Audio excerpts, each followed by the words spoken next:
Hi guys, I'm coming to you from Apex, North Carolina. I am here in my kitchen and I hope that you've had a fantastic start to your 10th grade year. I miss you all very much, but I'm very excited that we get to read this novel together. I think it's going to be a great one and I look forward to reading it with you. So, I guess we can get started. This is Of Mice and Men by John Steinbeck. And this is what my copy looks like. Yours might be slightly different, but the chapters should be the same. So this video will just be chapter 1. Put it here so you can see it. Of Mice and Men. A few miles south of Soledad, the Salinas River drops in close to the hillside bank and runs deep and green. The water is warm too, for it has slipped twinkling over the yellow sands in the sunlight before reaching the narrow pool. On one side of the river, the golden foothill slopes curve up to the strong and rocky Gabilan Mountains, but on the valley side the water is lined with trees, willows, fresh and green, with every spring, carrying in their lower leaf junctures the debris of the winter's flooding, and sycamores with mottled white, recumbent limbs, and branches that arch over the pool. On the sandy bank under the trees, the leaves lie deep and so crisp that a lizard makes a great skittering if he runs among them. Rabbits come out of the brush to sit on the sand in the evening, and the damp flats are covered with the night tracks of coons, and with the spread pads of dogs from the ranches, and with the split wedge tracks of deer that come to drink in the dark. There is a path through the willows, and among the sycamores a path beaten hard by boys coming down from the ranches to swim in the deep pool, and beaten hard by tramps who come wearily down from the highway in the evening to jungle up near water. In front of the low horizontal limb of a giant sycamore, there's an ash pile made by many fires. The limb is worn smooth by men who have sat on it. Evening of a hot day started the little wind to moving among the leaves. The shade climbed up the hills toward the top.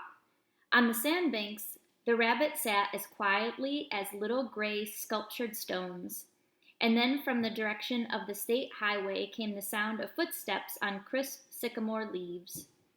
The rabbits hurried noiselessly for cover. A stilted heron labored up into the air and pounded downriver. For a moment the place was lifeless, and then two men emerged from the path and came into the opening by the green pool. They had walked in single file, down the path, and even in the open one stayed behind the other. Both were dressed in denim trousers and in denim coats with brass buttons. Both wore black, shapeless hats, and both carried tight blanket rolls slung over their shoulders. The first man was small and quick, dark of face, with restless eyes and sharp, strong features. Every part of him was defined: small, strong hands, slender arms, a thin and bony nose. Behind him walked his opposite, a huge man, shapeless of face, with large pale eyes, with wide, sloping shoulders, and he walked heavily, dragging his feet a little, the way a bear drags his paws. His arms did not swing at his sides, but hung loosely. The first man stopped short in the clearing, and the follower nearly ran over him.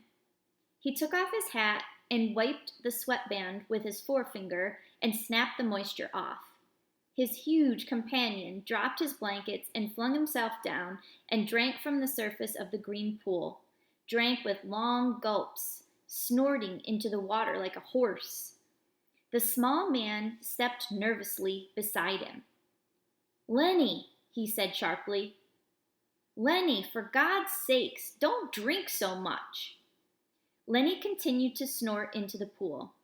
The small man leaned over and shook him by the shoulder. "Lenny, you gonna be sick like you was last night." Lenny dipped his whole head under, hat and all, and then he sat up on the bank and his hat dripped down on his blue coat and ran down his back. "That's good," he said. "You drink some, George. You take a good big drink." He smiled happily. George unslung his bindle and dropped it gently on the bank. "I ain't sure it's good water," he said. "Looks kind of scummy." Lenny dabbled his big paw in the water and wiggled his fingers so the water arose in little splashes.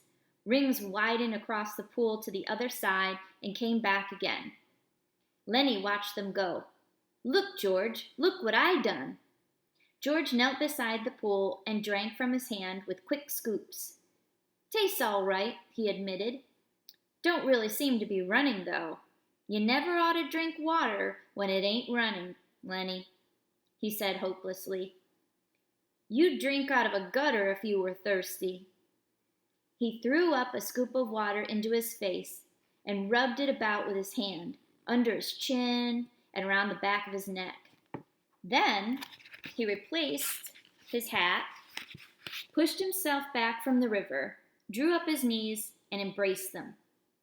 Lenny, who had been watching, imitated George exactly.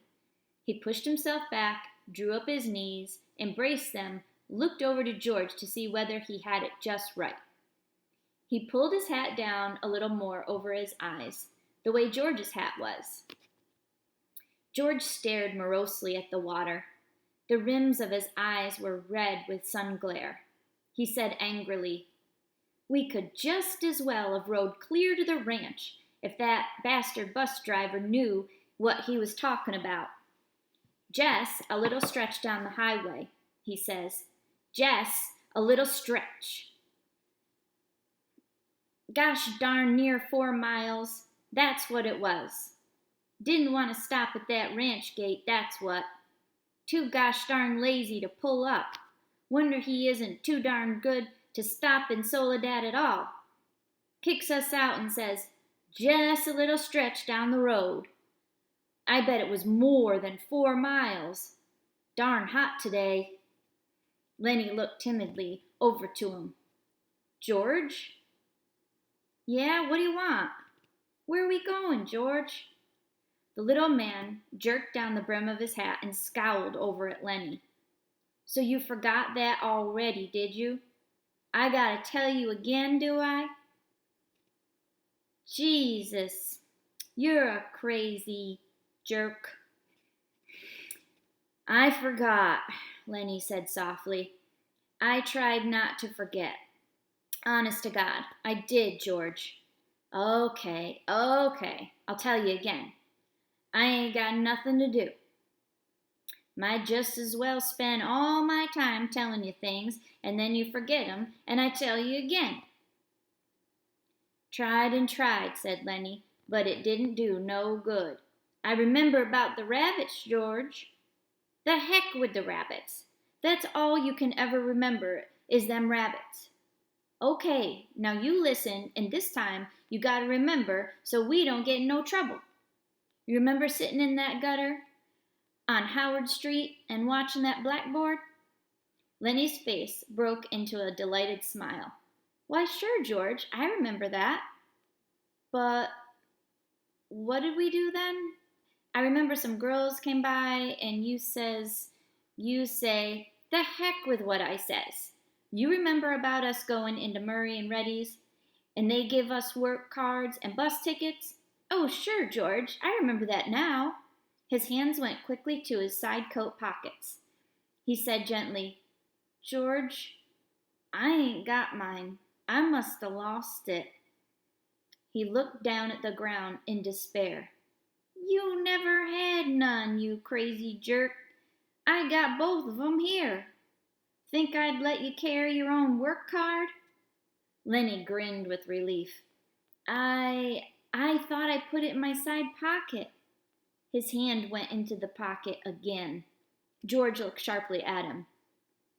"What'd you take out of that pocket?" "Ain't a thing in my pocket. Lenny said cleverly. I know there ain't. You got it in your hand. What you got in your hand, hiding it? I ain't got nothing, George, honest. Come on, give it here. Lenny held his closed hand away from George's direction. It's only a mouse, George. A mouse? A live mouse? Uh-huh. Just a dead mouse, George. I didn't kill it. Honest. I found it. I found it dead. Give it here, said George. Oh, let me have it, George. Give it here. Lenny's closed hand slowly obeyed, and George took the mouse and threw it across the pool to the other side among the brush. What do you want of a dead mouse, anyways? I could pet it with my thumb while we walked along, said Lenny. Well, you ain't petting no mice while you walk with me. You remember where we're going now? Lenny looked startled, and then embarrassment hid his face against the trees. I forgot again. Jesus, George said resignedly. Well, look, we're going to work on a ranch, like the one we come from up north. Up north? In Weed. Oh, sure, I remember. In Weed. That ranch we're going to is right down there about a quarter mile. We're going to go in and see the boss. Now look, I'll give him the work tickets, but you ain't going to say a word. You just stand there and don't say nothing. If he finds out what a crazy jerk you are, we won't get no job. But if he sees you work before he hears you talk, we're set. You got that? Sure, George, I got it. Okay, now when we go in to see the boss, what are you going to do? Lenny thought. His face grew tight with thought. I ain't going to say nothing. Just going to stand there. Good boy. That's swell. You say that over 2 or 3 times so you sure won't forget it. Lenny droned to himself softly. I ain't going to say nothing. I ain't going to say nothing. I ain't going to say nothing. Okay, said George. And you ain't going to do no bad things like you done in Weed, neither. Lenny looked puzzled. Like I done in Weed? Oh, so you forgot that too, did ya? Well, I ain't going to remind ya. Fear you do it again. A light of understanding broke on Lenny's face. They run us out of Weed, he exploded triumphantly. Run us out? Heck, said George disgustedly. We run. They was looking for us, but they didn't catch us. Lenny giggled happily. I didn't forget that. You bet. George lay back on the sand and crossed his hands under his head, and Lenny imitated him, raising his head to see whether he was doing it right. God, you're a lot of trouble, said George. I could get along so easy and so nice if I didn't have you on my tail. I could live so easy and maybe have a girl. For a moment, Lenny lay quiet, and then he said hopefully, We're going to work on a ranch, George. All right, you got that. But we're going to sleep here because I got a reason. The day was going fast now. Only the tops of the Gabilan Mountains flamed with the light of the sun that had gone from the valley. A water snake slipped along on the pool, its head held up like a little periscope. The reeds jerked slightly in the current. Far off toward the highway, a man shouted something, and another man shouted back. The sycamore limbs rustled under a little wind that died immediately. George, why ain't we going on to the ranch and get some supper? They got supper at the ranch. George rolled on his side. No reason at all for you. I like it here. Tomorrow, we're going to go to work. I seen thrashing machines on the way down. That means we'll be bucking grain bags, busting a gut. Tonight, I'm going to lay right here and look up. I like it. Lenny got up on his knees and looked down at George. Ain't we going to have no supper? Sure we are, if you gather up some dead willow sticks. I got 3 cans of beans in my bindle. You get a fire ready. I'll give you a match when you get the sticks together. Then we'll heat the beans and have supper. Lenny said, I like beans with ketchup. Well, we ain't got no ketchup. You go get wood. And don't you fool around. It'll be dark before long. Lenny lumbered to his feet and disappeared in the brush. George lay where he was and whispered softly to himself. There were sounds of splashings down the river in the direction Lenny had taken. George stopped whistling and listened. Poor jerk, he said softly, and then he went on whistling again. In a moment, Lenny came crashing back through the brush. He carried one small willow stick in his hand. George sat up. All right, he said brusquely. Give me that mouse. But Lenny made an elaborate pantomime of innocence. What mouse, George? I ain't got no mouse. George held out his hand. Come on. Give it to me. You ain't putting nothing over. Lenny hesitated, backed away, looked wildly at the brush line as though he contemplated running for his freedom. George said coldly, You gonna give me that mouse, or do I have to sock you? Give you what, George? You know gosh darn well what. I want that mouse. Lenny reluctantly reached into his pocket. His voice broke a little. I don't know why I can't keep it. It ain't nobody's mouse. I didn't steal it. I found it lying right beside the road. George's hand remained outstretched imperiously. Slowly, like a terrier who doesn't want to bring a ball to its master, Lenny approached, drew back, approached again. George snapped his fingers sharply, and at the sound, Lenny laid the mouse in his hand. I wasn't going to do nothing bad with it, George, just stroking it. George stood up and threw the mouse as far as he could into the darkening brush, and then he stepped to the pool and washed his hands. You crazy fool! Don't you think I could see your feet was wet when you went across the river to go get it? He heard Lenny's whimpering cry and wheeled about, blubbering like a baby. Jesus, a big guy like you. Lenny's lip quivered and tears started in his eyes. Aw, Lenny. George put his hand on Lenny's shoulder. I ain't taking it away just for meanness. That mouse ain't fresh, Lenny. And besides, you've broke it petting it. You get another mouse that's fresh, and I'll let you keep it a little while. Lenny sat down on the ground and hung his head dejectedly. I don't know where there is no other mouse. I remember a lady used to give 'em to me. Every one she got, but that lady ain't here. George scoffed. Lady, huh? Don't even remember who that lady was? That was your own Aunt Clara. And she stopped giving 'em to you. You always killed 'em. Lenny looked up sadly at him. They was so little, he said apologetically. I'd pet 'em, and pretty soon they bit my fingers, and I pinched their heads a little, and then they was dead, because they was so little. I wished we'd get the rabbits pretty soon, George. They ain't so little.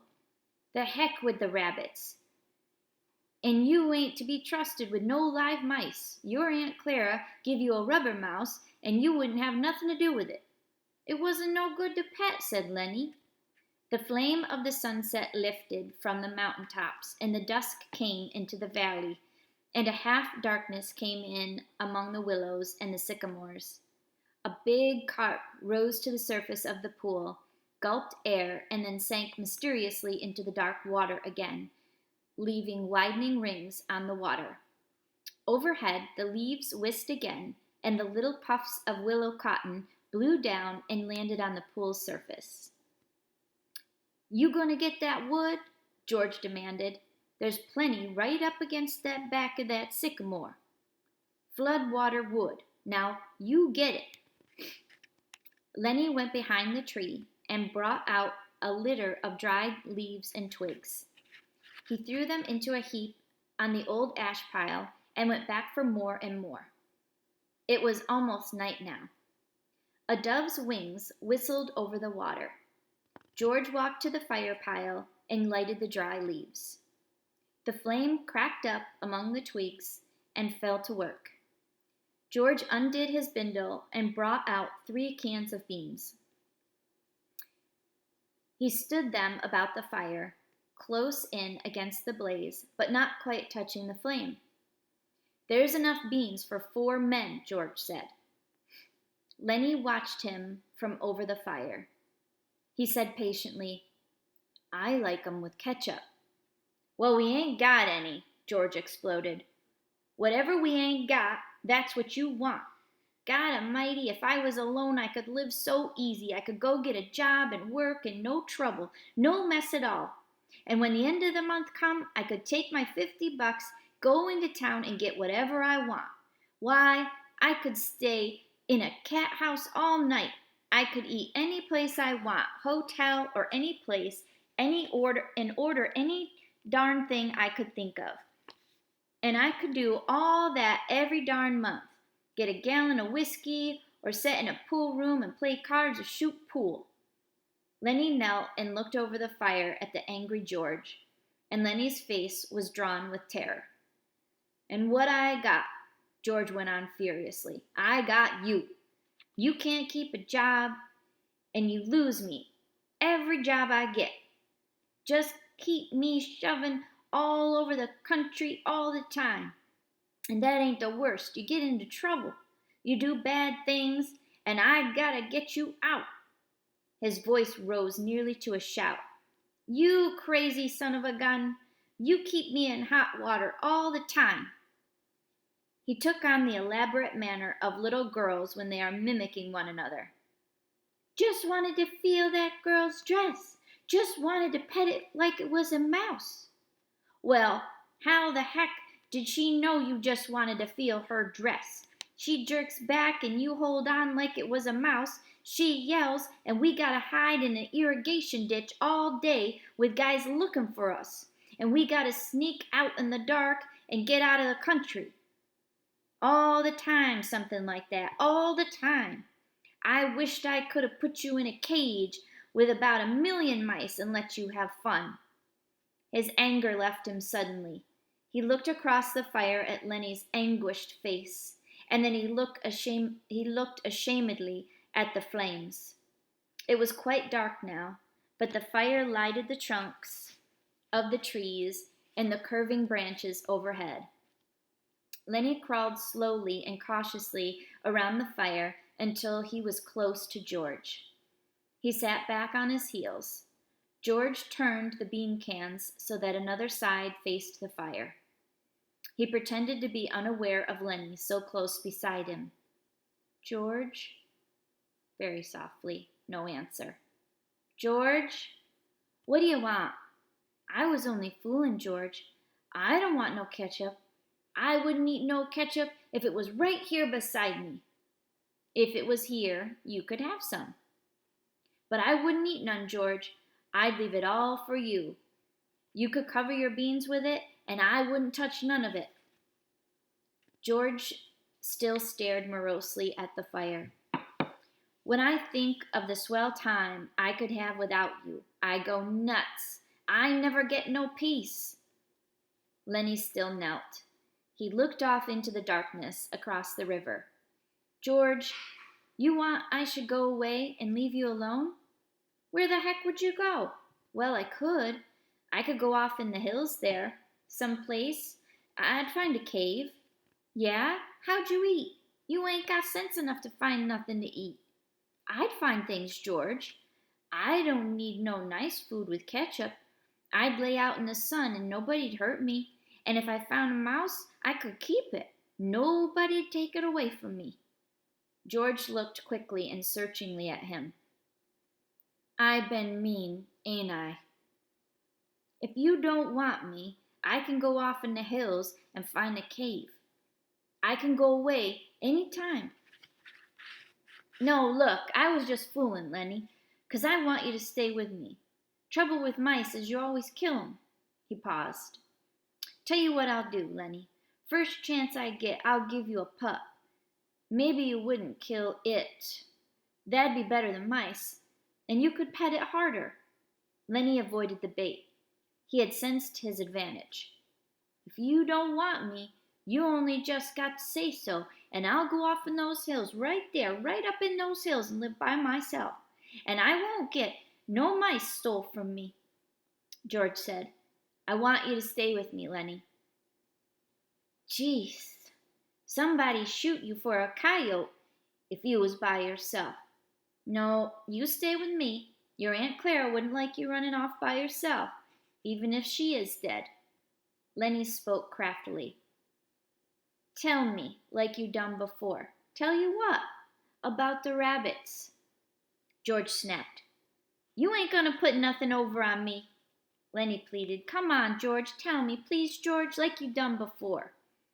You get a kick out of that, don't you? All right, I'll tell you, and then we'll eat our supper. George's voice became deeper. He repeated his words rhythmically, as though he had said them many times before. Guys like us, that work on ranches, are the loneliest guys in the world. They got no family. They don't belong no place. They come to ranch and work up a stake, and then they go into town and blow their stake. And the first thing you know, they're pounding in their tail on some other ranch. They ain't got nothing to look ahead to. Lenny was delighted. That's it, that's it. Now tell it how it is with us. George went on. With us, it ain't like that. We got a future. We got somebody to talk to that gives a darn about us. We don't have to sit in no bar room blowing in our jack just because we got no place else to go. If them other guys gets in jail, they can rot for all anybody gives a darn. But not us. Lenny broke in. But not us. And why? Because I got you to look after me, and you got me to look after you, and that's why. He laughed delightedly. Go on now, George. You got it by heart. You can do it yourself. No, you. I forget some of the things. Tell about how it's going to be. Okay. Someday, we're going to get the jack together, and we're going to have a little house and a couple of acres and a cow and some pigs and live off the fat of the land, Lenny shouted, and have rabbits. Go on, George. Tell about that we're going to have in the garden, and about the rabbits in the cages, and about the rain in the winter, and the stove, and how thick the cream is on the milk like you can hardly cut it. Tell about that, George. Why don't you do it yourself? You know all of it. No, you tell it. It ain't the same if I tell it. Go on, George. How I get to tend the rabbits? Well, said George, we'll have a big vegetable patch and a rabbit hutch and chickens. And when it rains in the winter, we'll just say, the heck with going to work, and we'll build up a fire in the stove and sit around it and listen to the rain coming down on the roof. Nuts! He took out his pocket knife. I ain't got time for no more. He drove his knife through the top of one of the bean cans, sawed out the top, and passed the can to Lenny. Then he opened a second can. From his side pocket, he brought out 2 spoons and passed one of them to Lenny. They sat by the fire and filled their mouths with beans and chewed mightily. A few beans slipped out of the side of Lenny's mouth. George gestured with his spoon. What you gonna say tomorrow when that boss asks you questions? Lenny stopped chewing and he swallowed. His face was concentrated. I ain't gonna say a word. Good boy. That's fine, Lenny. Maybe you're getting better. When we get the couple of acres, I can let you tend the rabbits all right, especially if you remember as good as that. Lenny choked with pride. I can remember, he said. George motioned with his spoon again. Look, Lenny, I want you to look around here. You can remember this place, can't you? The ranch is about a quarter-mile up that way. Just follow the river. Sure, said Lenny, I can remember this. Didn't I remember about not going to say a word? Course you did. Well, look, Lenny, if you just happen to get in trouble like you always done before, I want you to come right back here and hide in the brush. Hide in the brush, said Lenny slowly. Hide in the brush until I come for you. Oh, hold on a minute.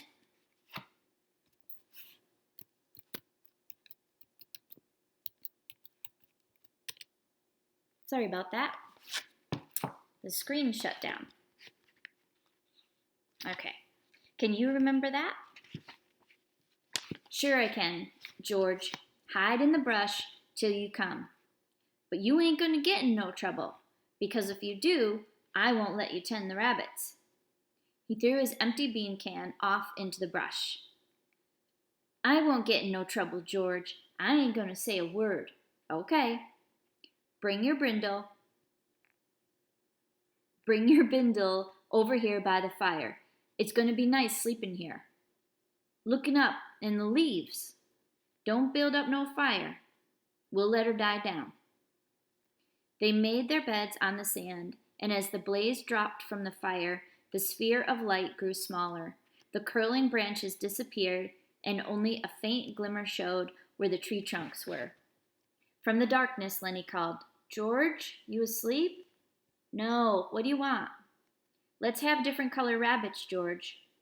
Sure we will, George said sleepily. Red and blue and green rabbits, Lenny. Millions of them. Furry ones, George, like I seen in the fair in Sacramento. Sure, furry ones. 'Cause I can just as well go away, George, and live in a cave. You can just as well go to heck, said George. Shut up now. The red light dimmed on the coals. Up the hill from the river a coyote yammered, and a dog answered from the other side of the stream. The sycamore leaves whispered in the little night breeze. And that's the end of chapter 1. So next will be chapter 2.